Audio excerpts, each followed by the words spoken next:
May mga sandaling nais mong patigilin ang pag-ikot ng mundo. Mga sandaling nais mong pitasin mula sa kalendaryo, itapon sa pinakamalalim na hukay at hindi na muling balikan.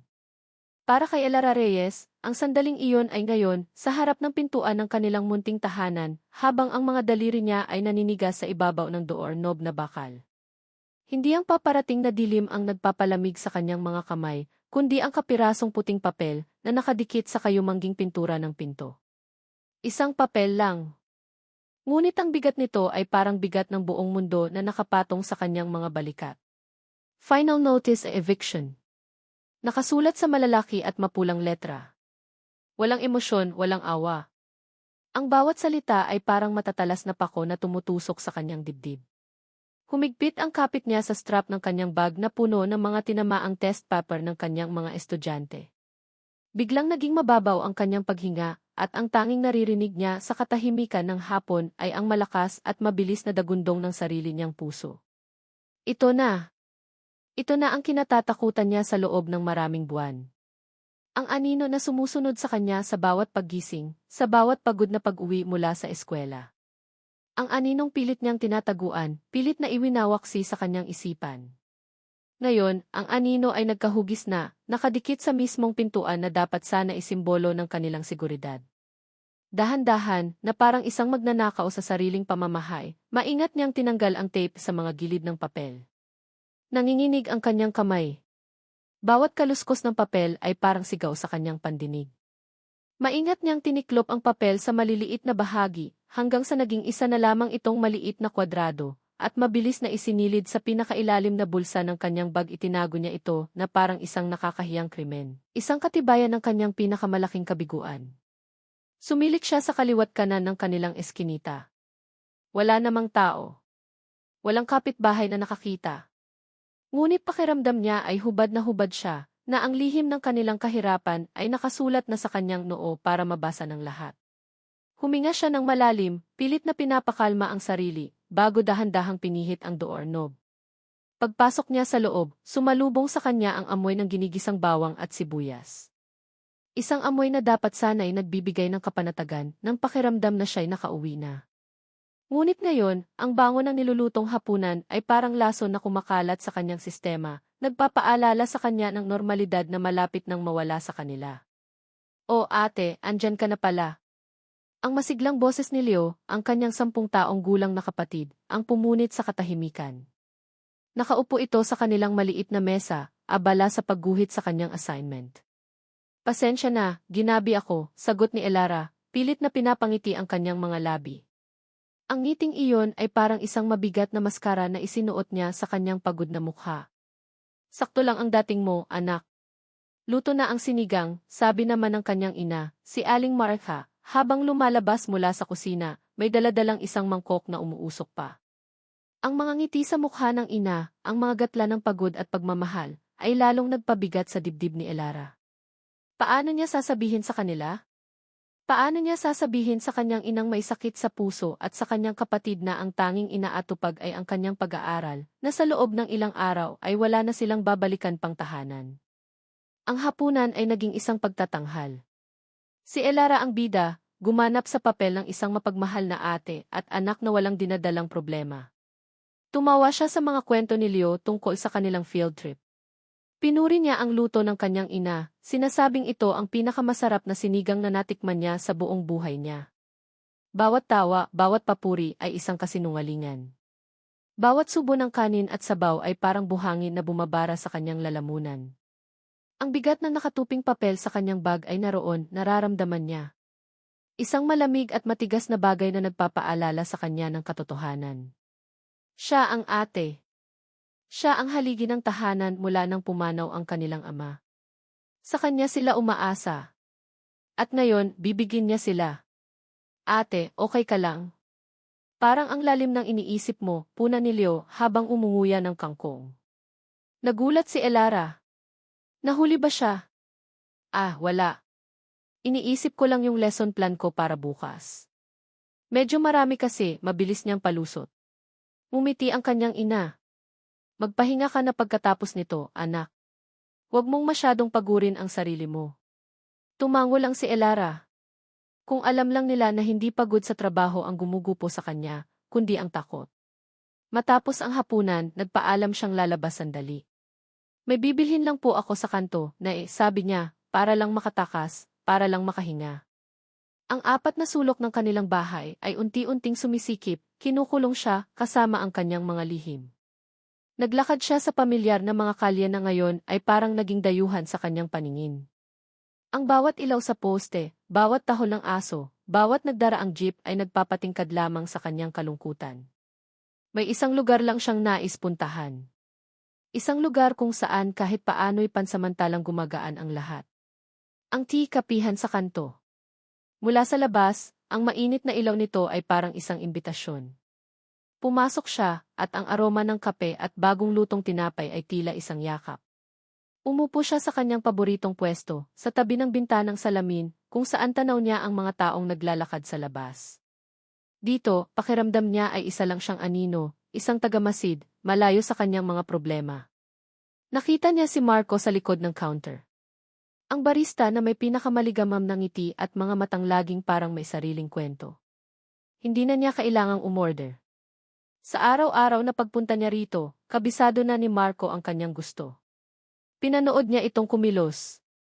Ang paraan ng pagkuha niya ng beans, ang ritmikong tunog ng paggiling, ang pag-aasikaso niya sa espresso machine, lahat ay maisining, may dedikasyon. Sa mundong puno ng gulo, ang panonood kay Marco ay nagbibigay sa kanya ng ilang minutong katahimikan.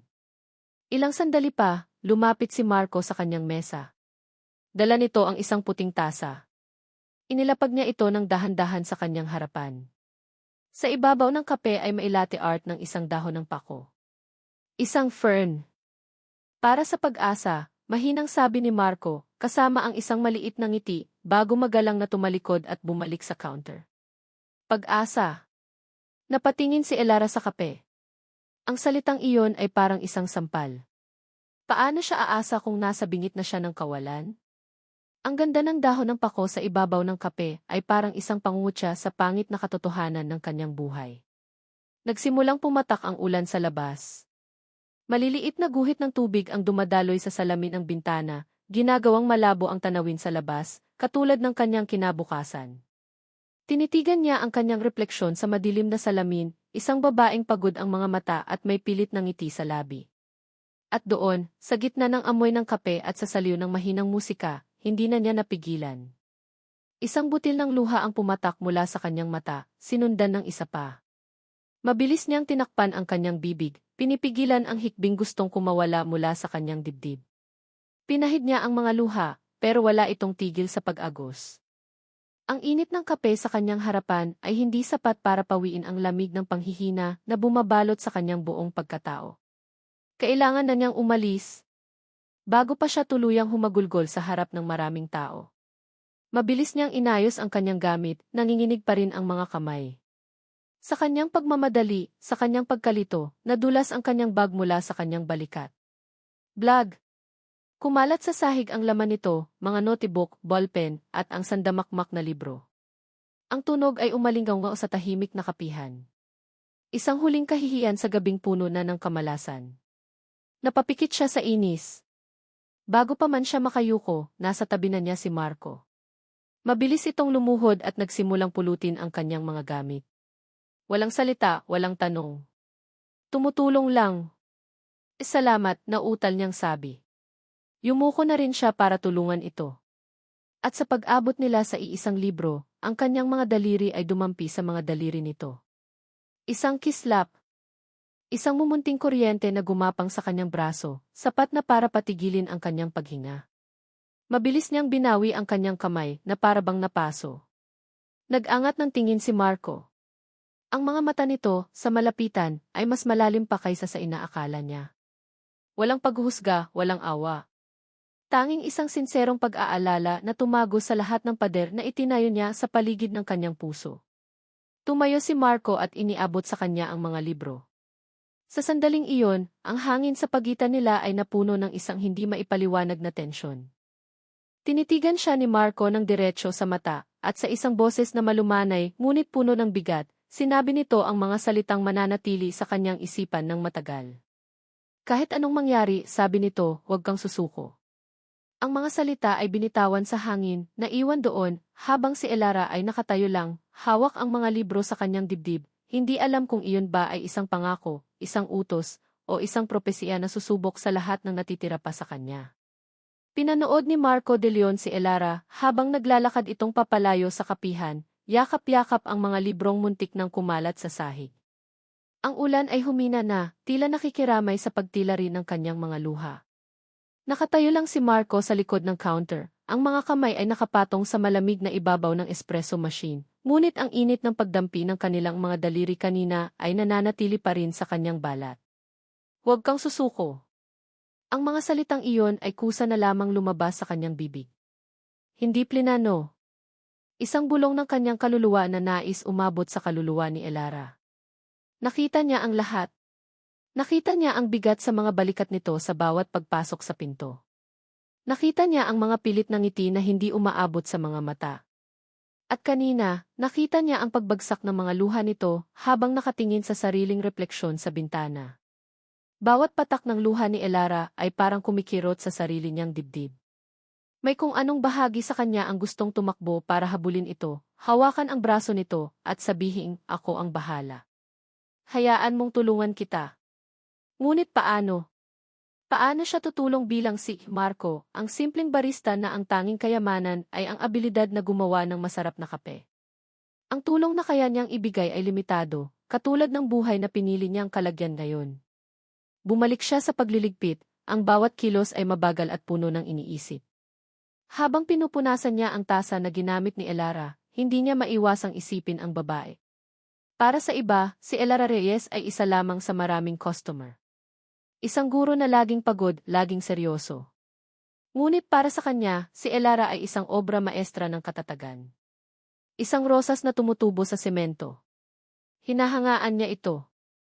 Isang paghanga na malalim, tahimik, at unti-unting nagiging mapanganib para sa katahimikang matagal na niyang hinahanap. Kabisado niya ang mga detalye. Alam niyang kapag mas marami ang dala nitong test papers, mas matamis dapat ng kaunti ang kape. Kapag tahimik lang itong nakatingin sa labas, mas gusto nito ang kapeng may pait. At kapag nakikita niya ang anino ng pag-aalala sa mukha nito, palagi niyang ginagawan ito ng latte art na dahon ng pako. Para sa pag-asa. Isang munting panalangin na inihahalo niya sa bawat tasa. Ang kapihan na ito, ang tea-kapihan sa kanto, ang kanyang paraiso. Isang maliit na islang itinayo niya sa gitna ng magulong karagatan ng kanyang tunay na buhay. Dito, hindi siya si Marco de Leon ang tagapagmana. Dito, siya lang si Marco ang barista. Dito, ang tanging problema niya ay kung paano gagawing perpekto ang krema ng espresso o kung paano pasasayahin ang isang malungkot na customer. Simple. Tahimik. Totoo. At si Elara ang naging diwata ng paraisong ito. Ang presensya niya ang nagbibigay kulay sa apat na sulok ng lugar na ito. Ang hindi niya alam, ang paraisong ito ay may anino. Isang aninong nag-aabang, laging nagbabanta na sirain ang lahat. At ang anino ay tumawag. Isang matinis at pamilyar na tunog ng ringtone ang pumunit sa katahimikan ng halos sarado ng kapihan. Ang tunog ay hindi galing sa speaker na nagpapatugtog ng malamyos na musika. Galing ito sa bulsa ng kanyang pantalon. Agad na nanigas ang kanyang katawan. Hindi niya kailangang tingnan ang screen para malaman kung sino ito. Dahan-dahan niyang kinuha ang telepono. At naroon nga, kumikinang sa screen, ang pangalang nagdudulot ng panlalamig sa kanyang sikmura. Don Ricardo. Isang iglap, ang amoy ng kape ay napalitan ng alaala ng amoy ng mamahaling pabango at tabako. Ang mahinang ilaw ng kapihan ay napalitan ng malamig at nakakasilaw na ilaw ng isang malaking opisina. Ang pagiging barista niya ay biglang naging isang kasuotan na anumang oras ay maaaring hubarin. Parang isang dekuryenteng daga na nakakita ng pusa, mabilis niyang pinindot ang pulang decline button. Huminga siya ng malalim, pilit na iwinawaksi ang kaba. Isinilid niya pabalik ang telepono sa kanyang bulsa, na para bang isa itong makamandag na ahas. Boss Marco, okay ka lang? Napalingon siya kay Mang Tony, ang may-ari ng kapihan, na kalalabas lang mula sa stockroom. Oo po, Mang Tony. May tumawag lang po na ahente ng kung ano-anong insurance, palusot niya, kasabay ng isang pilit na tawa. Tumango-tango si Mang Tony. Hay, nako, mga buwisit talaga yang mga yan. O siya, magligpit ka na riyan at nang makauwi ka na. Ako na ang magsasara ng pinto sa labas. Sige po, Mang Tony. Ingat po kayo. Nang makaalis na ang matanda, napasandal si Marco sa counter. Napapikit siya. Ilang beses na niyang sinabi sa sarili na hindi siya babalik. Na masaya na siya sa buhay na ito. Ngunit ang bawat tawag ni Don Ricardo ay isang paalala na hindi ganoon kadaling takasan ang sarili mong pangalan. Ang anino ay laging nakasunod. Hindi siya umuwi agad. Matapos magligpit at patayin ang karamihan sa mga ilaw, nanatili siya sa loob. Hinintay niya ang oras kung kailan alam niyang dadaan si Elara pa uwi mula sa pag-check ng mga papel. Isang huling sulyap lang. Iyon lang ang kailangan niya para makumpleto ang kanyang araw. Umupo siya sa dilim, sa mismong upuan kung saan umupo si Elara kanina. Mula roon, tanaw niya ang eskinita sa labas. Nakinig siya sa mga tunog ng gabi, ang humaharurot na tricycle, ang tawanan ng mga nag-iinuman sa kanto, ang pagaspas ng hangin. At pagkaraan ng ilang minuto, narinig niya ito. Ang pamilyar na tunog ng mga takong ni Elara sa semento. Dahan-dahan, hindi nagmamadali, ngunit may bigat. Nakita niya itong dumaan sa harap ng kapihan. Nakayuko, malalim ang iniisip. Gusto niyang buksan ang pinto at tawagin ito, ngunit pinigilan niya ang sarili. Ang makita lang itong ligtas na nakakalakad pa uwi ay sapat na. Para sa ngayon. Grabe ka talaga, pre, isang boses ang bumasag sa kanyang pagmumuni-muni. Napatalon sa gulat si Marco. Si Ben, ang isa pa nilang kasamahan na part-time lang kung pumasok, ay nakatayo sa may pintuan ng staff room. Ginulat mo naman ako, sabi ni Marco, hawak ang dibdib. Sino ba namang hindi magugulat? Para kang multo dyan sa dilim, biro ni Ben, sabay upo sa tapat niya. Hinihintay mo na naman si Maam, ano? Hindi sumagot si Marco, umiti lang ng bahagya. Nako, Marco, kailan mo ba sasabihin? Baka maunahan ka ng iba dyan, pang-aasar pa ni Ben. Teka, kailan mo nga pala mamanahin itong kapihan kay Mang Tony? Para naman may pang-date ka na kay Maam Sungit. Tumawa si Marco, isang tawang hindi umabot sa kanyang mga mata. Mamanahin. Kung alam lang ni Ben ang salitang iyon, ay may ibang kahulugan sa kanya. Isang mas malaki, mas magulo at mas nakakatakot na kahulugan. Loko ka talaga, sabi na lang niya. Tara na, umuwi na tayo. Sabay silang lumabas ni Ben at nilock ni Marco ang huling padlock ng roll-up door ng kapihan.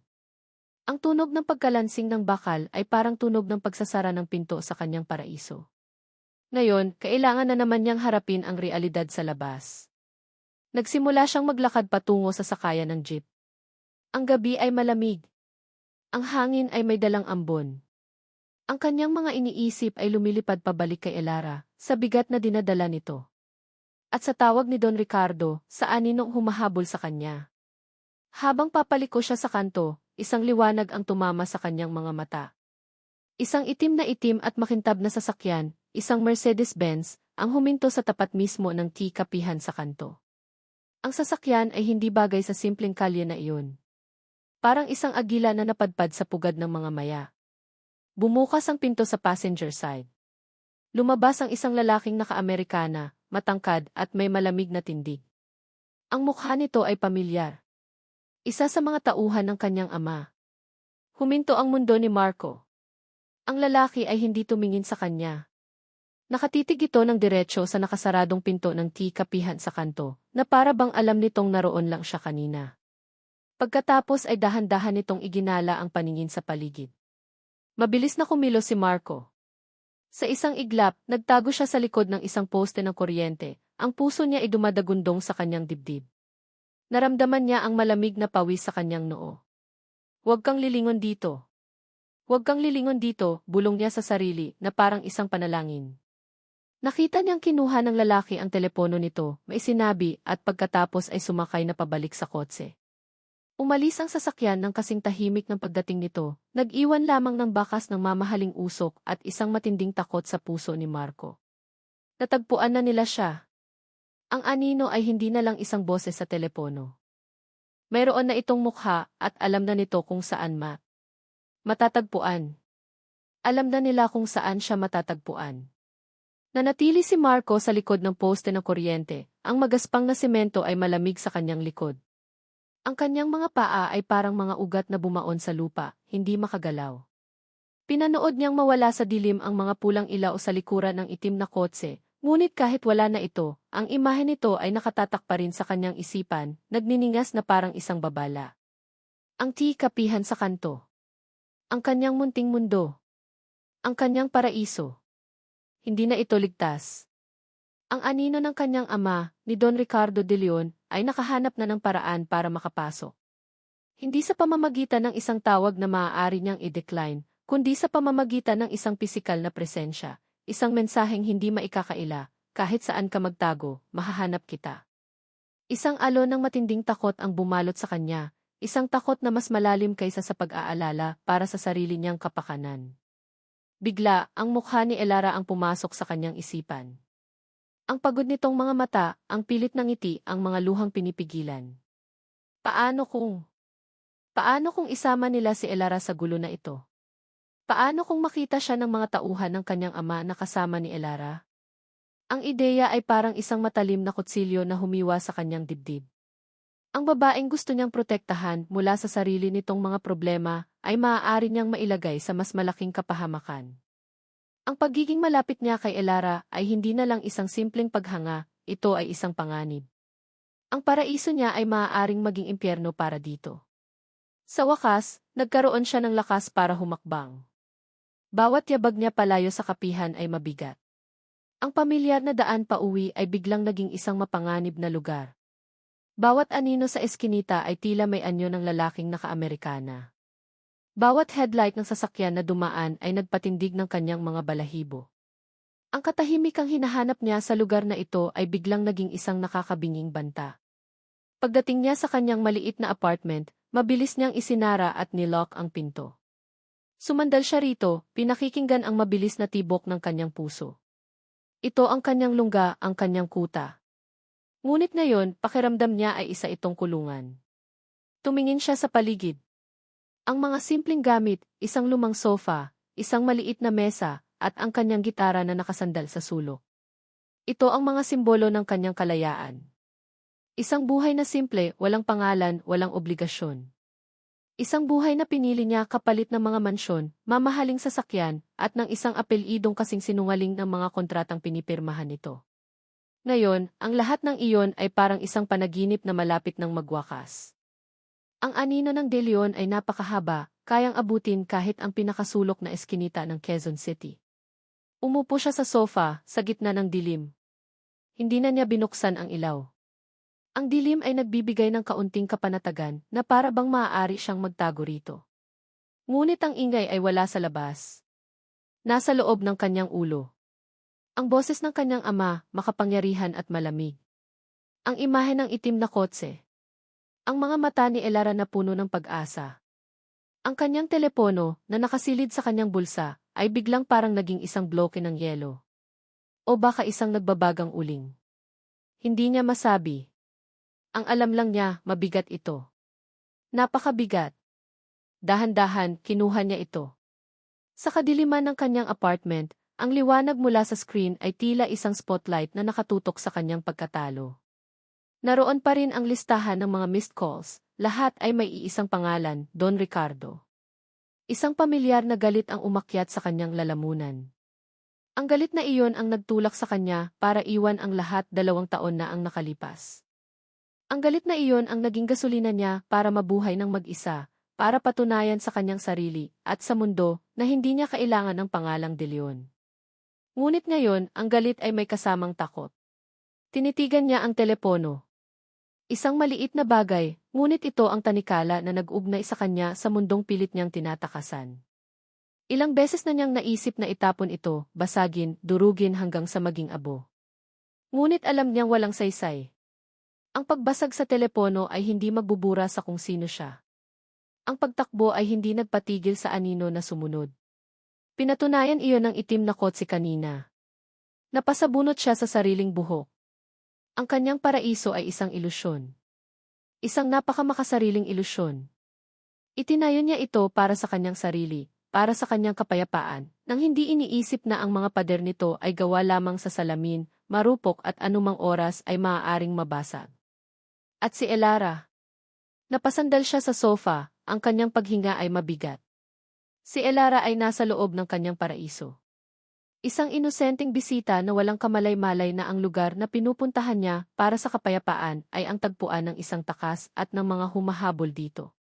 Ang paglapit niya rito, ang mga ngiti, ang latte art, ang mga salitang huwag kang susuko, lahat ng iyon ay isang panganib.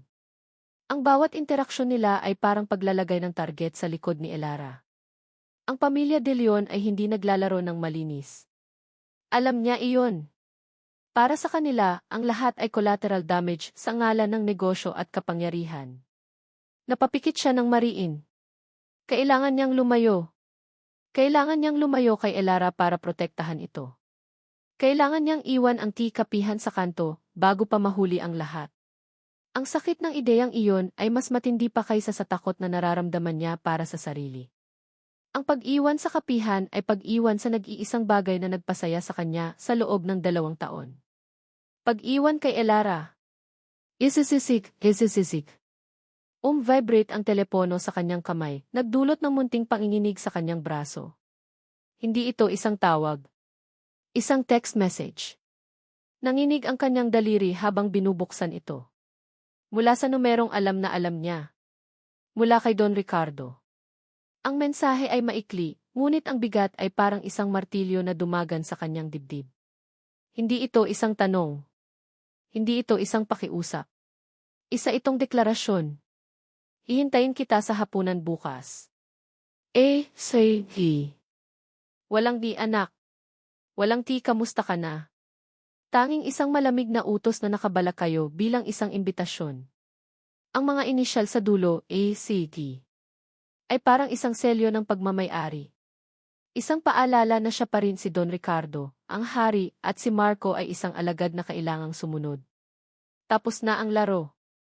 Ang mga pader ng kanyang apartment ay tila lalong sumikip. Ang hangin ay naging mabigat at mahirap hingahin. Ang kalayaang akala niya ay natamasa niya ay isa lamang palang mahabang tali na hawak-hawak pa rin ng kanyang ama sa kabilang dulo. At ngayon, hinihila na niya ito pabalik. Napayuko si Marco, nakatitig sa itim na screen ng kanyang telepono. Sa ibabaw nito, sa sarili niyang malabong refleksyon, nakita niya ang isang estranghero. Hindi ang masayahing barista. Hindi rin ang galit na tagapagmana. Ang nakita niya ay isang multo, isang lalaking nakakulong sa pagitan ng 2 mundo, at malapit ng lamunin ng isa sa mga ito. Ang mga salita ni Marco, "Huwag kang susuko," ay naging isang mantra para kay Elara sa mga sumunod na araw. Ibinubulong niya ito sa sarili tuwing umaga, sa harap ng salamin, habang sinusubukang itago ang mga maitim na bilog sa ilalim ng kanyang mga mata. Ibinubulong niya ito habang naglalakad sa pasilyo ng eskwelahan. Ang bigat na nakatuping eviction notice sa kanyang bag ay parang isang malagkit na anino na hindi siya tinitigilan. Sinubukan niyang maghanap ng paraan. Tumawag siya sa mga kaibigan para mangutang, ngunit lahat sila ay maisari-sarili ring problema. Naghanap siya ng mga sideline, mga tutorial sa gabi, ngunit ang kikitain niya ay kulang pa sa isang patak ng tubig sa isang naglalagablab na apoy. Ang pag-asa ay parang buhangin na dumudula sa pagitan ng kanyang mga daliri. Ang araw na iyon ay nagsimula tulad ng dati. Ang init ng araw ay tumatama sa konkretong pasilyo ng pampublikong eskwelahan. Ang masayang sigawan at tawanan ng mga bata sa kanilang lunch break ay dapat sana ay musika sa kanyang pandinig. Ngunit para kay Elara, ang mga ito ay ingay lamang na nagpapatingkad sa katahimikan ng kanyang pag-aalala. Katatapos lang ng kanyang klase. Habang naglalakad siya palabas ng gate ng eskwelahan, dala ang kanyang mga gamit, may 2 lalaking biglang humarang sa kanyang daraanan. Hindi sila mga magulang ng estudyante. Hindi sila mga guro. Ang kanilang mga tindig ay magaspang, ang kanilang mga braso ay malalaki at may mga tatoo. Ang kanilang mga mata ay malamig at mapanuri, tinitingnan siya mula ulo hanggang paa na para bang isa siyang bagay na may presyo. "Ma'am Elara Reyes?" tanong ng isa, ang boses ay magaspang, walang galang. Naramdaman ni Elara ang paglamig ng kanyang dugo. Kilala niya ang mga titig na ito. Ito ang mga titig ng mga lobong nakaamoy ng utang. Ako nga po." Bakit po? Pilit niyang pinatatag ang kanyang boses. Ang lalaki ay ngumisi, isang ngising hindi umabot sa kanyang mga mata. Baka nakakalimutan mo na kami, Maam. 2 buwan ka nang hindi nagpapakita. Alam mo, si boss, ayaw niya nang pinaghihintay siya. Ang bawat salita ay parang suntok sa kanyang sikmura. Ang mga estudyanteng dumaraan ay nagsimulang magdahan-dahan sa paglakad. Ang mga bulungan ay nagsimula na parang mga bubuyog. Sino iyon? Bakit kinakausap si Maam? Mukhang mga sigadi. May utang yata si Maam Elarad. Ang mga bulong ay parang maliliit na karayom na tumutusok sa kanyang balat. Ang hiya ay isang mainit na likido na unti-unting umakyat mula sa kanyang tiyan patungo sa kanyang mukha. Gusto niyang magpalamon sa lupa. Pasensya na po. Makikiusap lang po sana ako. Bigyan niyo pa po ako ng kaunting panahon, pakiusap niya, ang boses ay nanginginig na. Tumawa ang isa pang lalaki, isang maikli at mapang-insultong tawa. Panahon? Ang panahon ay pera, Maam. At ubos na ang pasensya namin. Hinihintay ka namin sa labas. Hanggang alas 5. Kapag wala ka, sa susunod, sa loob na ng classroom mo kami maniningil. Tignan natin kung hindi ka pa mahiya. Hindi na niya hinintay ang sagot ni Elara. Tinapik siya nito ng bahagya sa balikat, isang tapik na mas parang banta kaysa sa isang simpleng kilos, at naglakad na sila papalayo, nag-iwan ng isang landas ng mga matang mapanghusga na nakatutok lahat sa kanya. Nakatayo lang si Elara sa gitna ng daan, hindi makagalaw. Ang mga tunog sa paligid niya ay biglang naging malabo. Ang tanging naririnig niya ay ang paghuni sa kanyang mga tainga. Ang kanyang mga pisngi ay nag-iinit sa kahihiyan. Siya, si Elara Reyes, ang gurong nirerespeto ng lahat, ay ipinahiya sa mismong lugar na kanyang pinagtatrabahuhan sa harap ng kanyang mga estudyante. Hindi niya alam kung paano siya nakalakad palayo. Ang kanyang mga paa ay gumalaw ng kusa, dinala siya palayo sa mga mapanuring mata, palayo sa mga bulungan. Dinala siya nito sa likod ng gymnasium, isang lugar na madalang puntahan, kung saan ang tanging naroon ay mga basurahan at ang amoy ng nabubulok na dahon. Doon, sa pagitan ng isang pader na puno ng bandalismo at isang sirang water tank, sumandal siya. At doon, ang lahat ng pader na itinayo niya ay gumuho. Ang kanyang mga tuhod ay nanghina. Dahan-dahan siyang napaupo sa lupa, walang pakialam kung marumihan man ang kanyang palda. Itinakip niya ang kanyang mga kamay sa kanyang mukha, at ang hikbing kanina pa niya pinipigilan ay kumawala. Umiyak siya. Hindi isang tahimik na pag-iyak. Ito ay isang hagulgol na puno ng sakit, ng galit, ng pagod, at ng matinding kawalan ng pag-asa. Ang tunog ng sarili niyang mga hikbi ay umalingaw sa maliit na espasyo, isang testimonya ng kanyang pagkagapi. Nawala na ang lahat. Ang kanyang dignidad, ang kanyang pag-asa. Kahit ang mga salita ni Marco ay wala ng kapangyarihan ngayon. Tapos na. Suko na siya. Hindi niya alam kung gaano siya katagal na naroon, nakayuko, habang ang mundo niya ay gumuho. Ang alam lang niya, may isang aninong biglang tumabon sa liwanag ng araw sa kanyang harapan. Dahan-dahan siyang nag-angat ng tingin, ang mga mata niya ay namumugto at malabo dahil sa luha. Si Marco. Nakatayo ito roon, may hawak na 2 paper cup ng kape. Ang mukha nito ay walang emosyon, ngunit ang kanyang mga mata nito ay puno ng pag-unawang hindi niya inaasahan. Hindi ito nagsalita. Hindi ito nagtanong. Dahan-dahan itong inilapag ang mga kape sa isang sementadong upuan sa tabi. Pagkatapos may kinuha ito sa bulsa. Isang puting panyo. Inabot niya ito sa kanya. Tahimik lang. Nanginginig na tinanggap ni Elara ang panyo. At ang simpleng gesto na iyon, ang katahimikang iyon na puno ng respeto sa kanyang sakit, ang nagpatindi palalo sa kanyang pag-iyak. Nakita niya. Nakita ni Marco ang kanyang kahinaan. Ang pinakatatago-tago niyang kahihiyan. Nang gabing iyon, habang naghahanda na silang matulog, may kumatok sa kanilang pinto. Isang mahina, halos nag-aalang ang katok. Nagkatinginan sila ng kanyang ina. Sino naman kaya ang bibisita ng ganoong kagabi?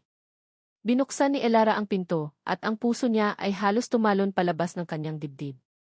Si Marco. Nakatayo sa labas ng kanilang bahay. Marco. Anong ginagawa mo rito? Gulat niyang tanong, habang pilit na inaayos ang sarili. Nakakahiya. Ang bahay nila ang itsura niya. Pasensya na sa abala, mahinang sabi nito, umiiwas ng tingin na para bang siya pa ang nahihiya. May gusto lang sana akong ibigay. May inabot itong isang puting sobre. Isang simpleng sobre na walang sulat. Tinitigan ito ni Elara. Ano to? Huwag mo sanang masamain, sabi ni Marco, sa wakas ay tumingin sa kanyang mga mata. Ang kanyang tingin ay seryoso at sinsero. Ipon ko iyan. Hindi yan malaki pero sana makatulong. Ituring mo na lang na utang. Bayaran mo na lang kapag maayos na ang lahat. Binuksan ni Elara ang sobre. Sa loob, naroon ang isang makapal na bungkos ng pera. Namilog ang kanyang mga mata. Ang halaga sapat na ito para bayaran ang 2 buwang huli nila sa upa. Sapat na para bigyan sila ng kaunting panahon para huminga. Mabilis niyang isinara ang sobre at pilit na isinauli ito kay Marco. Hindi. Hindi ko matatanggap to. Nakakahiya, Marco. Huwag. Elara, please, pakiusap nito, hindi kinukuha ang sobre. Nakita ko kanina. Hindi ko sinasadya pero nakita ko. Hayaan mo na akong tumulong. Ayokong makita kang umiiyak. Ang huling mga salita ay tumagos sa puso ni Elara. Napatingin siya sa sobre, pagkatapos ay sa mukha ni Marco. Sa ilalim ng madilaw na ilaw ng kanilang bumbilya sa labas, nakita niya ang pagod sa mga mata nito, isang pagod na katulad ng sa kanya. Ngunit nakita rin niya ang determinasyon. Wala na siyang lakas para tumanggi. Wala na siyang lakas para ipagpilitan ang kanyang pride. Talo na siya. At sa kanyang pagkatalo, narito si Marco, nag-aalok ng isang kamay. Dahan-dahan, ibinaba niya ang sobre. Ang kanyang mga kamay ay nanginginig. Salamat, bulong niya, ang boses ay garalgal dahil sa namumuong luha. Salamat, Marco. Ngumiti si Marco, isang maliit at malungkot na ngiti. Walang anuman. Nang gabing iyon, matapos umalis si Marco, hindi makatulog si Elara. Nakaupo siya sa gilid ng kanyang kama, sa gitna ng dilim. Hawak niya ang sobre. Nararamdaman niya ang bigat nito sa kanyang mga palad. Hindi ito bigat ng pera. Ito ay bigat ng utang na loob. Bigat ng tiwala. Sa pagtanggap niya ng perang ito, tinanggap na rin niya ang isang bahagi ni Marco sa buhay niya. Hindi na ito isang simpleng barista na gumagawa ng kanyang kape. Hindi na ito isang estranghero na nagbibigay ng matatamis na salita. Ngayon, si Marco ay naging isang angkla sa gitna ng kanyang bagyo, isang kasangkot sa pinakamadilim na kabanata ng kanyang buhay. At ang katotohanang iyon ay parehong nagbibigay sa kanya ng kapanatagan at takot. Tinitigan niya ang pera. Ang bawat piraso ay parang isang pangako. Isang pangako ng ilang araw pa sa bahay na ito. Isang pangako ng kapayapaan para sa kanyang ina. Isang pangako na mayroon pa ring kabutihan sa mundo. Ngunit may isang tanong na paulit-ulit na umuulit sa kanyang isipan, isang tanong na hindi niya nagawang itanong kanina dahil sa pagkabigla at hiya. Isang tanong na bumabagabag sa kanya ngayon sa katahimikan ng gabi. Dahan-dahan siyang tumayo, naglakad patungo sa bintana, at sumilip sa madilim na eskinita. Wala nang Marco. Tanging ang liwanag na lamang mula sa poste ang naroon. Hinigpitan niya ang hawak sa sobre, ang mga daliri niya inanlalamig. Bakit? Ang tanong ay isang bulong sa kanyang isipan. Bakit niya ito ginagawa? Isang simpleng barista lang siya. Ang ipon na ito, tiyak na matagal niya itong pinaghirapan. Bakit niya ito ibibigay sa isang babaeng halos hindi niya kilala? Bakit niya isasakripisyo ang kanyang pinagpaguran para sa problema ng iba? Naalala niya ang mga mata nito. Ang sinseridad. Ang lungkot. Ang pag-unawa. Walang pag-aalinlangan. Walang pag-aalinlangan sa pagtulong. At naalala niya ang huli niyang sinabi sa kanya, bago siya tuluyang umalis kanina. Matapos niyang tanggapin ang pera, tinanong niya ito sa gitna ng kanyang mga hikbi. Bakit mo ginagawa to? Hindi ito sumagot agad. Tinitigan lang siya nito na para bang ang sagot ay ang pinakasimple at pinakakomplikadong bagay sa buong mundo. At nang magsalita ito, ang boses nito ay mahina ngunit matatag, puno ng isang kahulugan na hindi niya lubusang maunawaan. Dahil may mga bagay na mas mahalaga kaysa sa pera. Ang mga salitang iyon ngayon ay umuugong sa kanyang tainga. Isang pangakong binitawan sa gitna ng dilim. Isang pangakong magbubuklod sa kanilang dalawa sa paraang hindi pa nila parehong naiintindihan. Isinara ni Elara ang kanyang mga mata. Sa kauna-unahang pagkakataon sa loob ng maraming linggo, nakaramdam siya ng isang maliit na butil ng pag-asa. Ngunit ang pag-asang ito ay may kasamang anino ng misteryo. Sino ka ba talaga, Marco? At sa pagtanggap niya ng tulong nito, hindi niya alam na binuksan na niya ang pinto, hindi lang para sa kaligtasan, kundi para sa isang katotohanang mas masakit at mas komplikado pa kaysa sa lahat ng utang na kailangan niyang bayaran. Ang pag-asa ay may presyo. At malapit na niyang malaman kung ano ito. Ang ni Elara ay hindi isang salita, ito ay isang pakiramdam. Isang pakiramdam ng luntiang usbong na sumisibol sa tigang na lupa ng puso ni Marco. Sa mga sumunod na araw matapos niyang iabot ang sobre, may nagbago sa pagitan nila. Ang dating distansya sa kapihan ay napalitan ng mga ninanakaw ng ngiti. Ang dating formal na isalamat sa kape ay naging di kumusta ang araw mo. Para kay Marco, ang bawat umaga ay naging isang pag-aabang. Ang pagtunog ng maliit na kampana sa pinto ng kapihan ay nagiging musika sa kanyang pandinig, lalo na kung ang anino na papasok ay kay Elara. Naging mas magaan ang mga balikat nito. Ang mga mata nito, bagamat pagod pa rin, ay mayroon ng kaunting kislap, isang kislap na alam niyang siya, kahit paano, ang may kagagawan. At ang kaalamang iyon ay mas matamis pa sa kahit anong tasa ng kape na natikman niya. Ang text message mula kay Don Ricardo ay nanatili sa kanyang isipan, isang malamig na anino sa gitna ng namumuong kaligayahan. Hihintayin kita sa hapunan bukas. Hindi siya nagpunta. Sa halip, pinatay niya ang kanyang telepono sa buong araw na iyon, isang maliit na akto ng rebelyon. Alam niyang hindi iyon ang katapusan. Isa lamang iyong pagpapaliban. Kaya't nagpasya siya. Kung ang oras niya sa paraisong ito ay may taning, susulitin niya ito. Gagawa siya ng isang alaala na babalikan niya kapag ang anino ay tuluyan ng bumalik para kunin siya. Isang hapon, habang nag-aayos ng mga tasa si Elara sa kanyang classroom, pinuntahan siya ni Marco. Hindi bilang barista, kundi bilang si Marco lang. Elara, tawag niya mula sa pinto. Napalingon ito at ang ngiti na sumilay sa mga labi nito ay sapat na para magbigay liwanag sa buong silid-aralan. Marco, anong ginagawa mo rito? Huminga siya ng malalim, ang puso niya ay mas mabilis pa kaysa noong una siyang sumubok gumawa ng espresso. Naisip ko lang baka gusto mong lumabas? Mamayang gabi? Nakita niya ang pag-aalinlangan sa mga mata ni Elara. Ang pagod. Ang mga responsibilidad. Ngunit nakita rin niya ang isang kislap ng pananabik. Saan naman, tanong nito. Ngumiti si Marco. Sikreto. Basta, pangako, magugustuhan mo. At sa pagpayag ni Elara, naramdaman ni Marco na parang nanalo siya sa loto. Naging abala siya sa paghahanda. Hindi sa pag-book ng mamahaling restaurant o pagbili ng mga bulaklak na may presyong nakakalula. Ang mga iyon ay parte ng buhay na tinalikuran niya. Sa halip, pumunta siya sa palengke. Bumili siya ng keso ng tinapay ng ubas. Nagluto siya ng paborito niyang adobo, inilagay sa isang simpleng baunan. Kinuha niya ang isang lumang banig mula sa kanyang apartment at ang gitara na matagal na niyang hindi nagagalaw. Habang pinaplansa niya ang kanyang simpleng polo shirt, napatingin siya sa kanyang refleksyon sa salamin.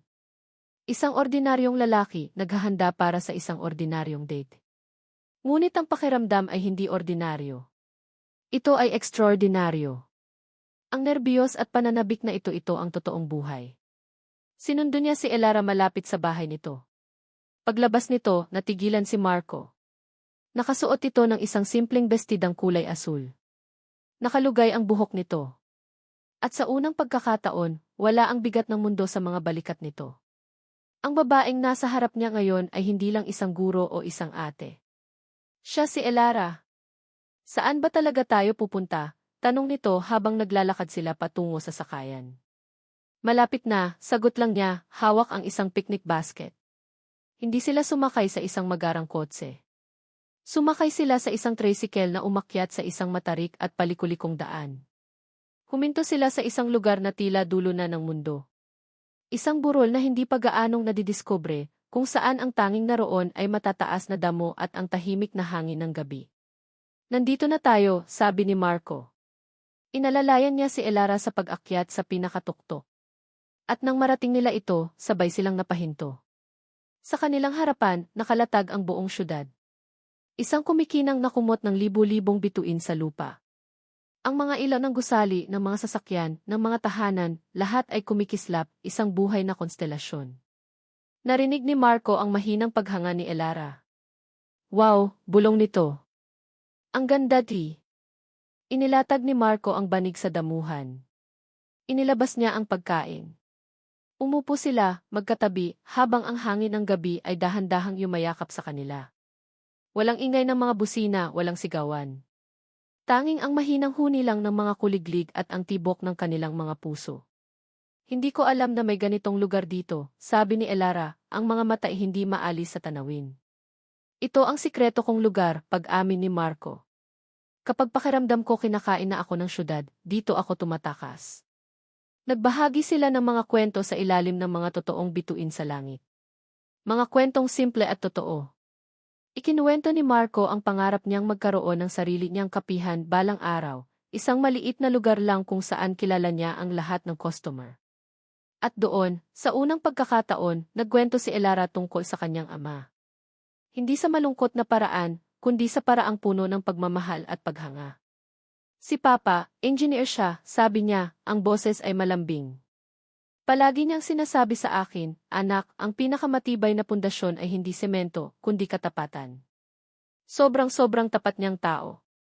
Minsan, sa sobrang tapat, siya pa ang nalalagay sa alanganin. Isang kirot ang naramdaman ni Marco sa kanyang dibdib. Katapatan. Isang salitang banyaga sa pamilyang De Leon. Tumango lang siya, pinipigilan ang sarili na magtanong pa. Baka may masabi siyang hindi dapat. Kinuha ni Marco ang kanyang gitara. At sa gabing iyon, sa tuktok ng burol, kinantahan niya si Elara.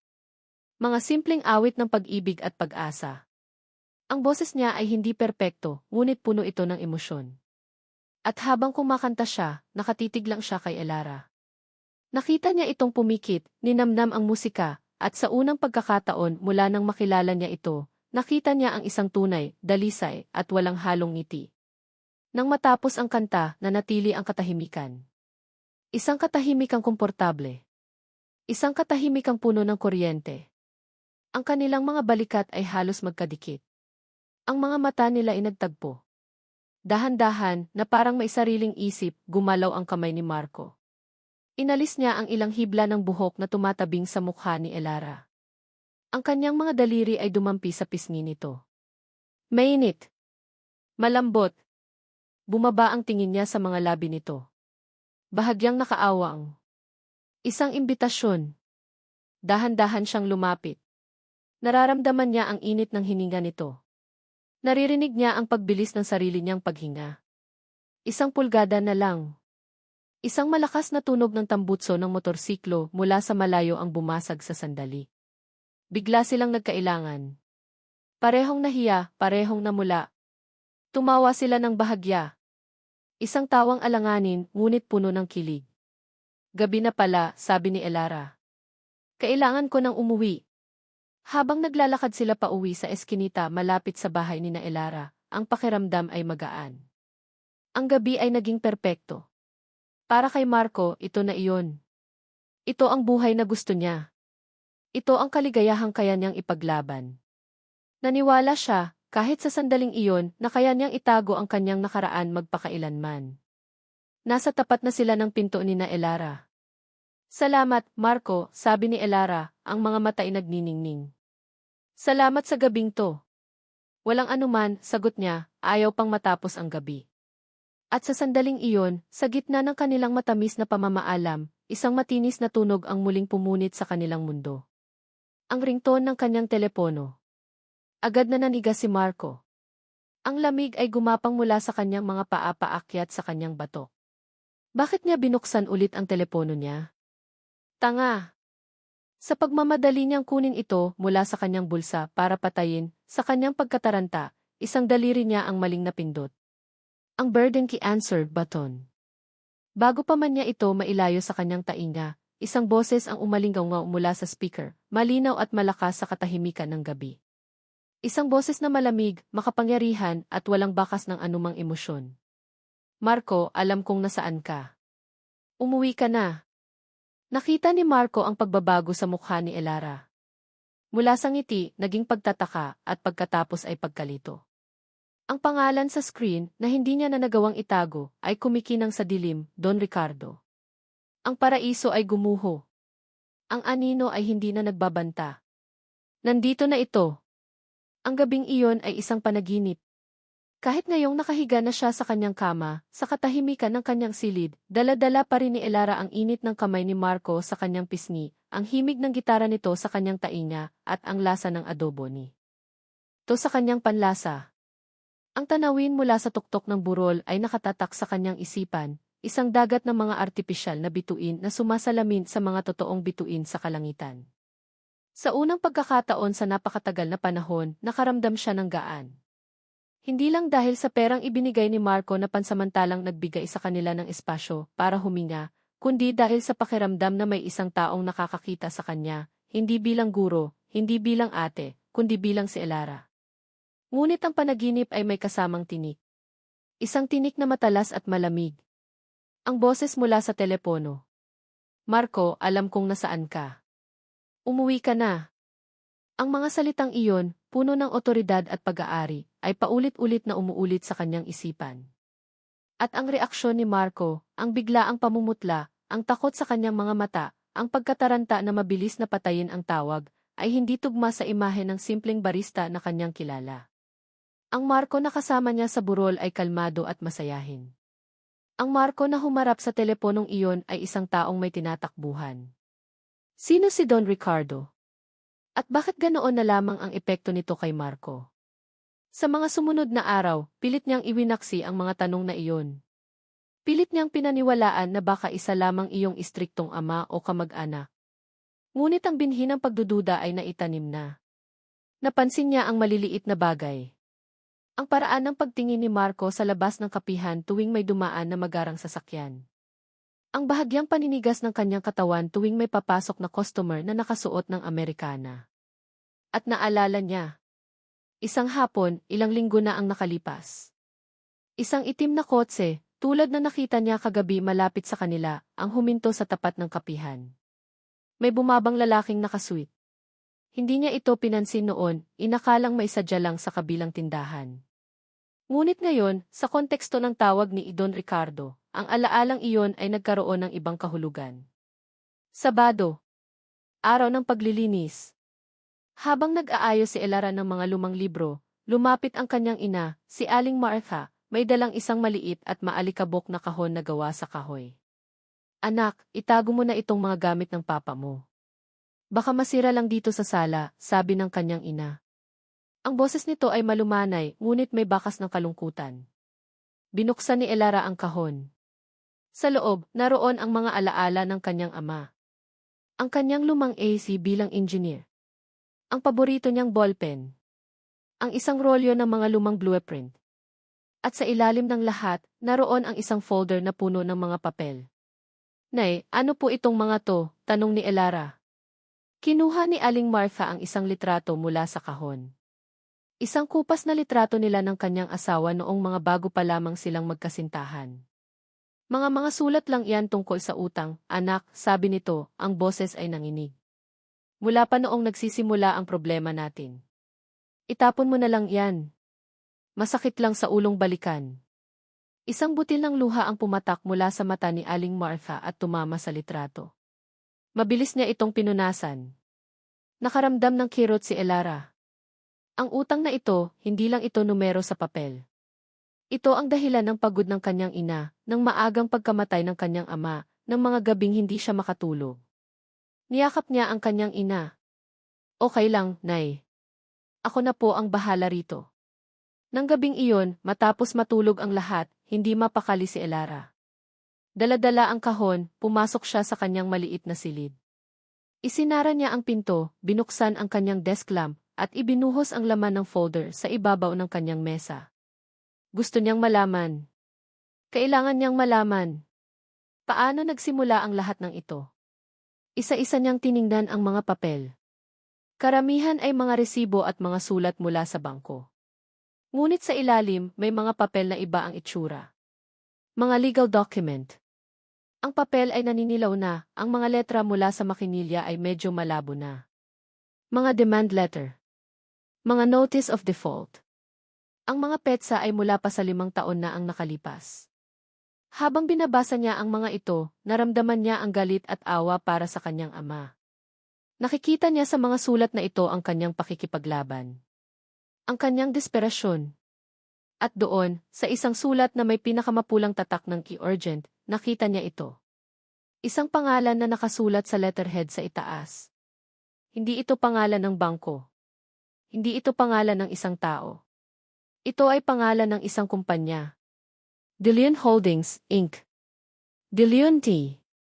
Binasa niya ng malakas sa katahimikan ng kanyang kwarto.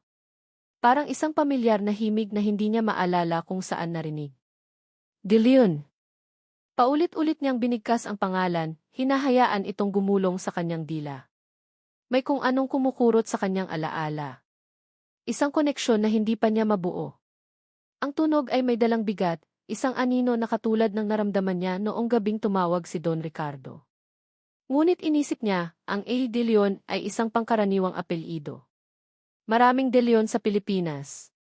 Baka nagkataon lang. Ipinagpatuloy niya ang pagbabasa.